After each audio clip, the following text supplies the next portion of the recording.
Gabon guztioi, Eusko Jaurlaritzak eta Espainiako gobernuak otsailaren 28an formalizatuko dute atzerritarren lan baimenei eta meteorologiari buruzko eskumenen transferentzia. Bi gobernuek aurrez adostu zuten Gernikako estatutuan jasotako eskumen horien eskualdaketa eta orain data zehaztu dute. Transferentzia hori transferentzien aldebiko batzordean egingo da Gernikako estatutua bere osotasunean betetzeko beste urrats bat emanez. Donostian ikastetxe bateko 2 irakasle atxilotu dituzte 4 urteko adingabe bati sexu erasoa egin izana leporatuta. Notizias de Gipuzkoa hedabideak jakinarazi duenez, atzo atxilotu zituzten irakasleak Donostian eta Hondarribian sumarioa sekretupean dagoenez ertzaintzak ez du instrukzioari buruzko informaziorik eman. Hezkuntza eta euskarari dagokionez ona 2 albiste. Alde batetik Eskola Autonomia Erkidegoan atzo eman zituen jakitera unibertsitatez kanpoko irakas sistema ebaluatu eta ikertzeko erakundeak 2023ko eta 2024ko ebaluazio diagnostikoen txostenaren datu nagusiak. Datuen arabera TBH-ko ikasleek gaztelera eta ingelesezko ezagutzan hobetu egin dute, ez ordea euskararenean. Eta Nafarroako gobernuak iaz onartu zuen PAI programa duten deireduko ikastetxeek gutxienez ordu bat gehiago eman beharko dutela ingelesez. Esteilaz sindikatuaren iritziz neurri hori kaltegarria da euskarazko murgiltze prozesuarentzat eta ondorioz helegiteak jarri dizkio foru aginduari. Egin nirekin ere euskaraz kanpainari ekin dio beste behin udal euskaldunen mankomunitateak. Lehen urtean haurrak eta nerabeak izan ziren protagonista eta aurten beste herrialdeetatik etorri eta ostalaritzan eta merkataritzan lanean ari diren euskaldunak ikusarazi nahi dituzte. Atzerapenak izan dira gaur goizean Bilabesetan lanuztearen ondorioz. Lanuztea Bilabesetan goizeko 6etan hasi dira eta 8:30 amaitu dira. Iruñerriko mankomunitateak gutxieneko zerbitzuak ezarri baditu ere, atzerapenak izan dira linea guztietan. Goizeko 10etan zerbitzua bere onera itzuli dela jakinarazi du mankomunitateak. Gaurko lanuzteak 83.000 bidaiariri eragin die. Behin lerroburuak aipatuta, gaurko elkarrezketari emango diogu paso, Oporrak bakean harrera programaren kide Garazi Etxebarria izan da gurean. Ona elkarrezketa Uxue Garroren eskutik. Arratsalde on danoi, gaurkoan 11an aktualitateko solasaldiak lantzeko espazio berri bat ekingo diogu eta etapa berri honi ongi etorri emateko Garazi Etxebarria daukagu gurekin platoan. Bera, Oporrak bakean ekimeneko kide da eta elkarte honek Bizkaian duen arduradun taldean parte hartzen du. Kaixo, Garazi, mila esker gurekin izateagatik. Zuei. Konta iguzu, nola sortzen da Oporrak bakean taldea eta nolakoak izan ziren hastapenak? Gaur egun ezagutzen da Oporrak bakean 2009an sortu zen, formatu honetan, aurretik ere umeak etortzen ziren arren uda pasatzera. Eta honik, nola izan ziren lehenengo hastapen horiek eta zertan datza taldearen egitekoa gaur egun? Oporrak bakean osatzen dugu EAE mailan Gipuzkoa, Araba, Bizkaia 3 lurraldeak eta gero Saharako Euskadiko ordezkaritzak parte hartzen da bertan eta Euskal Fondoak ere bai. Eta zertan datza zuen egitekoa, zer da egiten duzuen gauza nagusia? Batez gaur egun 41 elkarte gauz 3 lurraldeetan eta gure ardura nagusia da 3 lurraldeetako dokumentazioa eta Sahararekin bitartekari lanak egitea.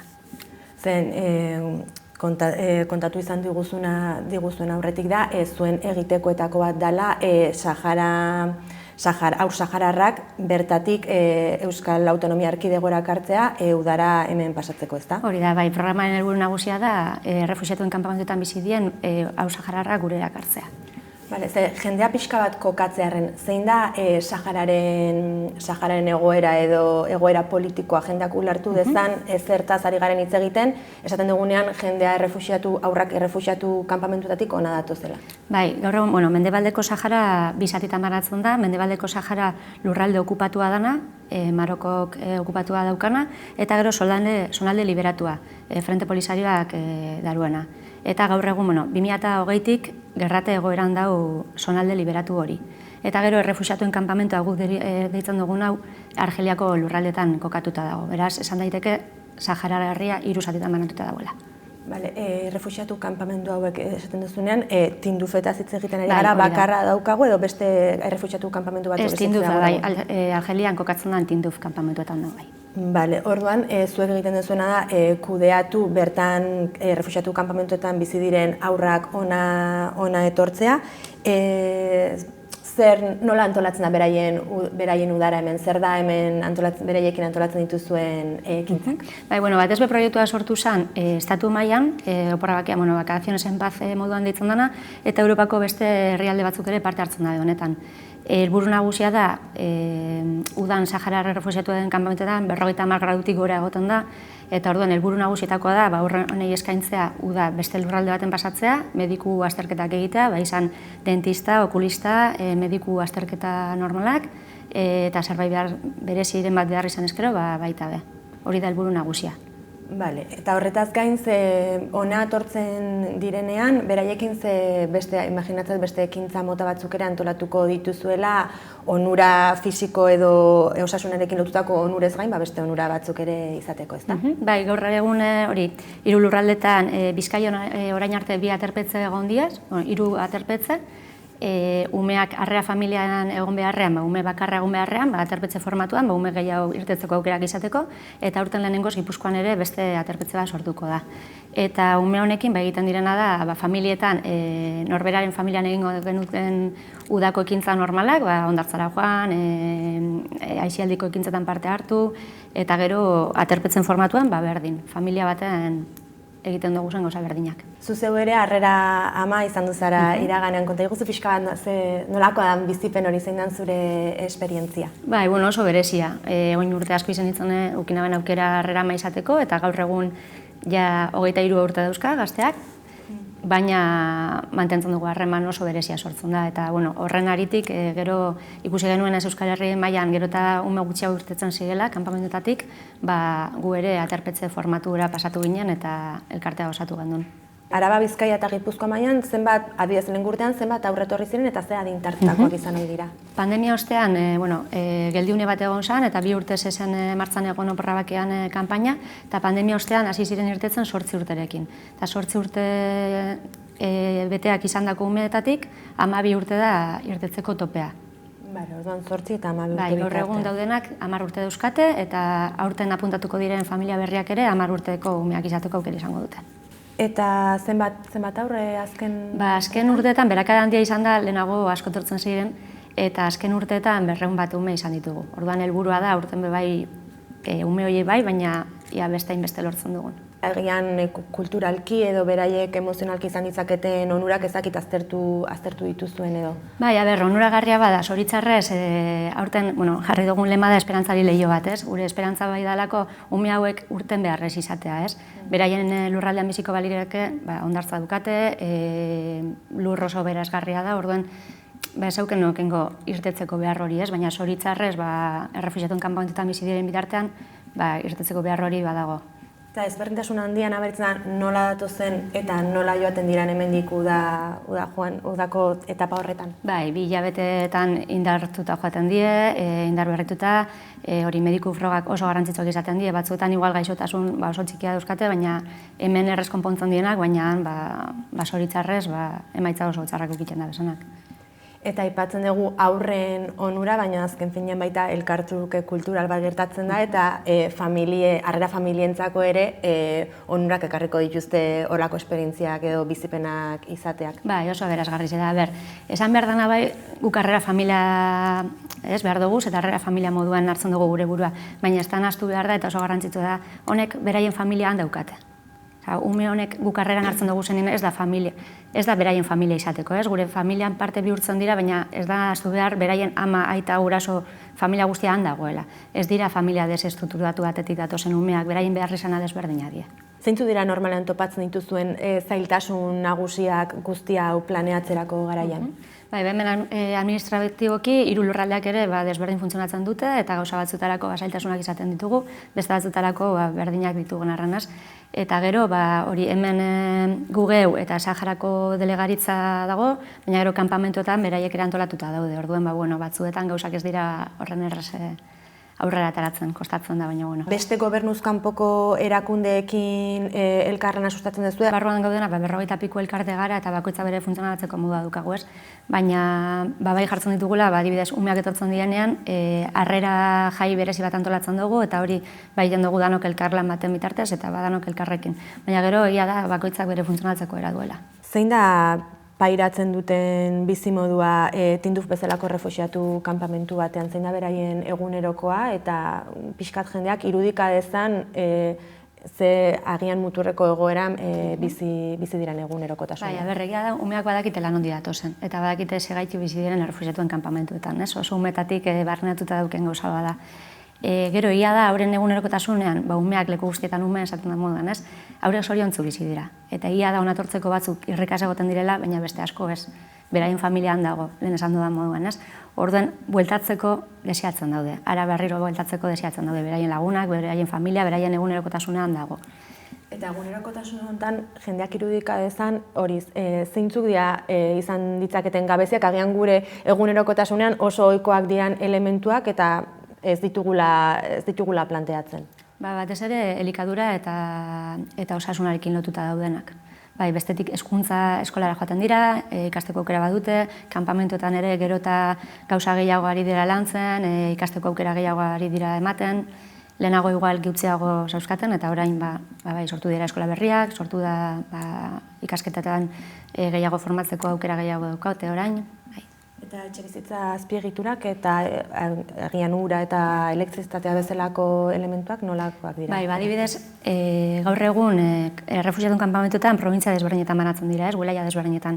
Eta gaur egun wilaia provintzia guztietan daukate argi indarra, lehenago plaka solarrekin funtzionatzen zuten. Orduan alde horretatik, ez, eta ematen du hobekuntzak badaudela, baina klaro, pixkat arriskutsua da hobeto bizi direla esatea, realitatea gordina jarraitzen du bizaten. Baina ia da gero eta semento gehiago dagoela ere, eta etxe bizitzak lehenago jaimak eta adobezko etxeak zirenak, gaur egun sementoa ere gehiago dago. Sahara okupatua aipatzearren eta erakunde publiko ere erreferentzia egitearren duela aste batzuk, Gasteizko Legebiltzarreko hainbat kideri Marokoko gobernuak ez zien utzi Laiungo aireportuan abioitik jaisten.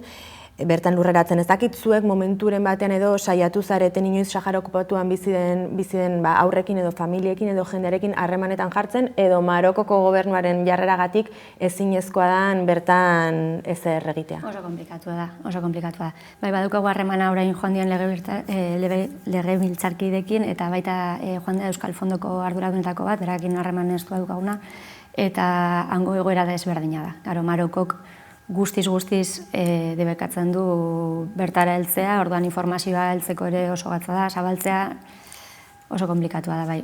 Lehenago aipatu duzu, burokrazia aldetik zaila zela errefuxiatuen kanpamenduko haurrak eta ona ekartzea eta beraiek badute dokumentazio ofizialik, badute pasaporterik, Marokok ez dienez emango Algeriakoa dute, edo zein da beraien segurtasun juridikoa nolabait jakitearren? Ume direnean zenso moduko badago, eskoletara eta joaten diren ikastetxeetan eta matrikulatzen den bezala hemen aurrak, nire badago zenso moduko bat, eta programa honetan datozen umeak badaukate bisatu kolektibo bat esaten dena, eta eratzen dena 2 hilabetetan etorri daitezen Euskal Herrira. Baina gero beraien egunerokotasunean ez daukate nortasun agiririk. Batzuek daukate bere garaian Espainiako dokumentazioa izan zuten, orduan mantentzen dute, baina gaur egun ez daukana baliorik, ez? Eta gero badaude beste batzuk, Argeliako pasaportea eta behar izaten dutenak kanpora irten nahi badute, baina ez da erraza. Zenbateko beharra daukazuten Bizkaia mailan, EAE mailan, zenbat harrera famili berrien beharra duzuen, eta zein da harrera familia izateko norbaitek eraman beharra daukan prozesua, zein filtro pasatu beharra dituen elkarteren aldetik, pixka konta iguzu nola dan prozesu hori? Zaiak 18an jarri handun martxan kanpaina, Donostin zabaldu gendun, gero larun batean Bizkaiko aurkezpena egin zen, eta atzo Arabakoa. Eta, gure helburua da, ahalik eta harrera familia berri gehien lortzea. Lehen esan bezala, pandemia ostean jaitsi handia egon zen, gaur egun bakoitzaren errealitatea asko aldatu da eta asko kostatzen da 2 hilabetetarako konpromesua eskatzea jenteari, ez? Gure aldetik eskatzen duguna da hori, edozein interes duen edo zalantza izan eskero, beldur gabe galdetzeko, lehenengo, hurbiltzeko edozein elkarten gana, oporrabakean.eus webgunean ere helbideak eta daude, bestela sare sozialetan bilagaitzatela, eta hori behar izanak, gero hiru probintzietan, lehen esan duen bezala, hiru lurraldetan eskaerak egiteko desberdina daude. Elkarte batzuk gauza batzuk eskatzen dituzte, eta beste batzuk besteak, baina behar dena da gogoa. Ez dago lan helburu berezirik, bete beharrik. Ze beste modutara lagun dezakete herritarrek, bai udarari dagokionez eta bai urtean zehar? Hori, inguruan daukan elkartaren batera jo dezatela, elkarte piloa gauda. Udara honi begira optimista zabete, uste zer hortuko dezuela 200 ume horiek ekartzea edo 200 ume horietatik gorako objektibo horretara edo nola baiti iristea? Ez dugu jarri zenbakirik, baina 200 ume baino gehiago ekartzea da helburu nagusia. Gasteizen EHUko Letren Fakultateko irakasle batek egindako sexu jazarpena salatu dute hainbat lagunek unibertsitateko ikasleekin izan da Hamaika Telebista. EHUko Letren Fakultateko irakasle batek egindako sexu jazarpena salatu dute zenbait ikaslek. Dirudienez, duela hainbat urte jarri zen filologia hispanikoko irakaslearen aurkako lehen salaketa formala, baina duela gutxi biktimek haien testigantzak eman dituzte Denuncias Euskal Herria Instagrameko kontuaren bitartez. Otsailaren 3an jaso zuen lehenengo testigantza kontuak, eta ordutik beste 8 testigantza ezagutarazi dituzte. Guztietan, biktimek sufritutako jazarpena salatu dute, batez ere psikologikoa.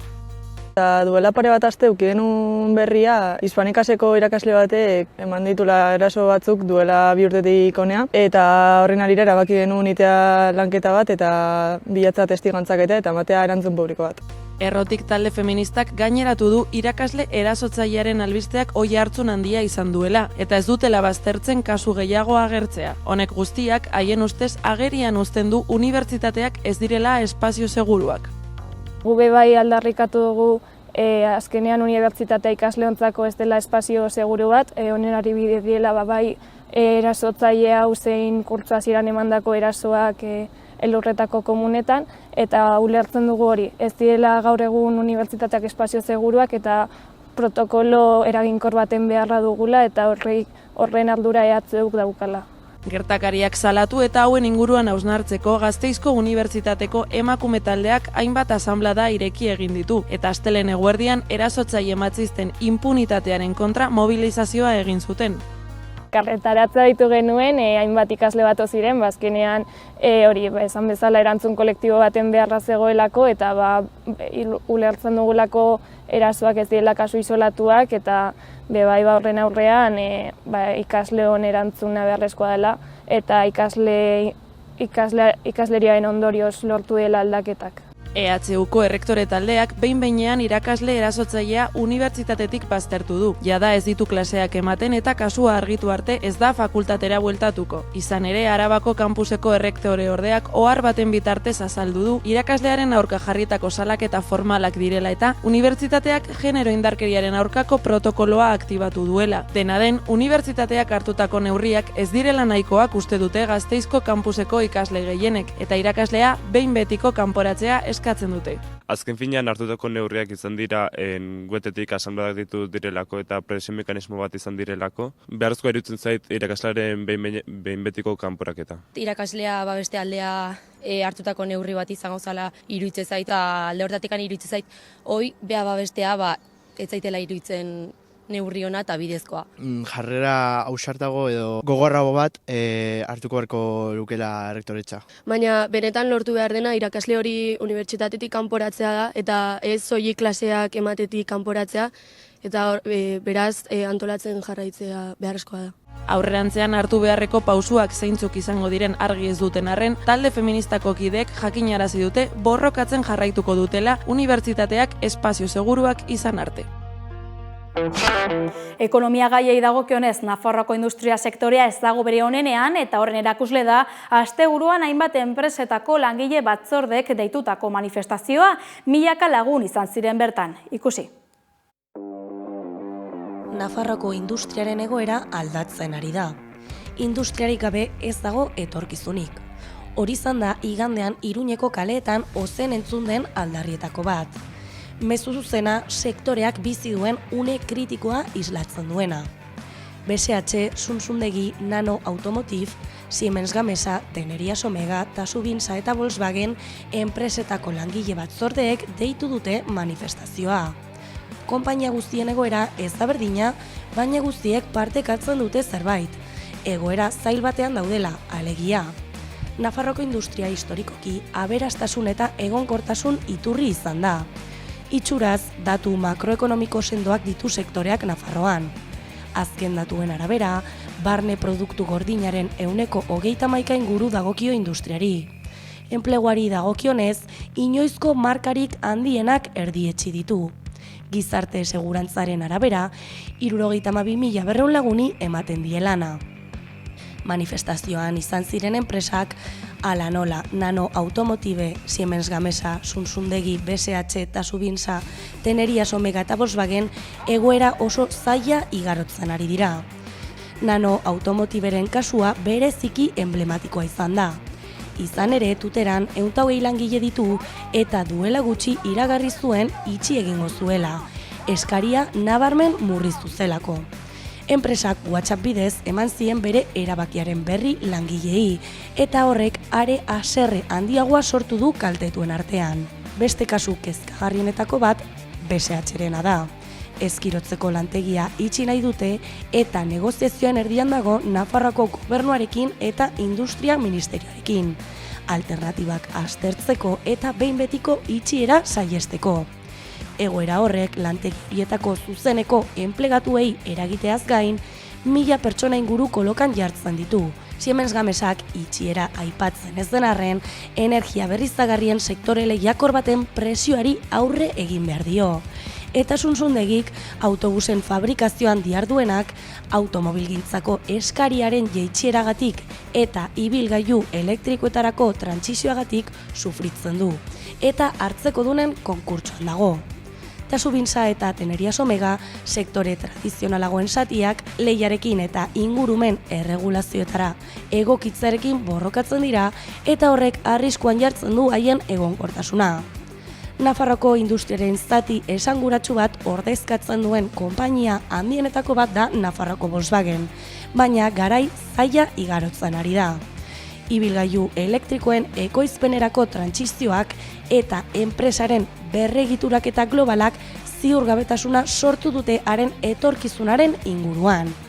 Itxiera iragarri ez bada ere, lantegiaren berregituraketak lanpostu asko arriskuan jarditzake.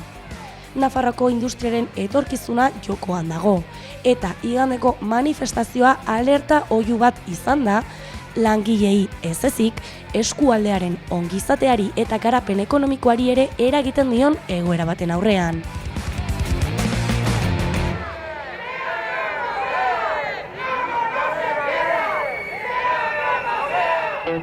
Kulturarloan milaka lagun batu ziren larun batean Durangon 40 minuturrok elkartasun jaialdian euskal preso, ieslari eta deportatuak etxean nahi dituztela aldarrikatzeko. Ikusi.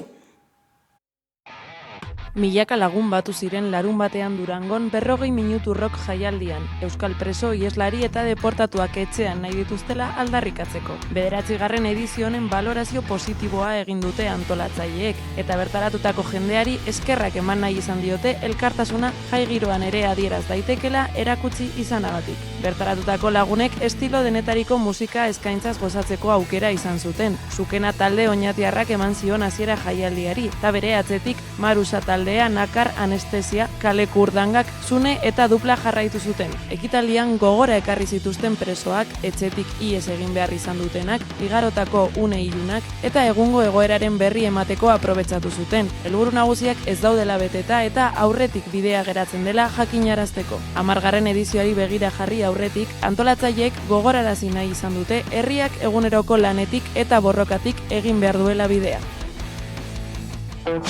Arte kontatzeko gehinuena badakizu euskarazko informazio gehiagorako gure sare sozialak edo 11.eus ataria dituzuela eskura. Ongi izan!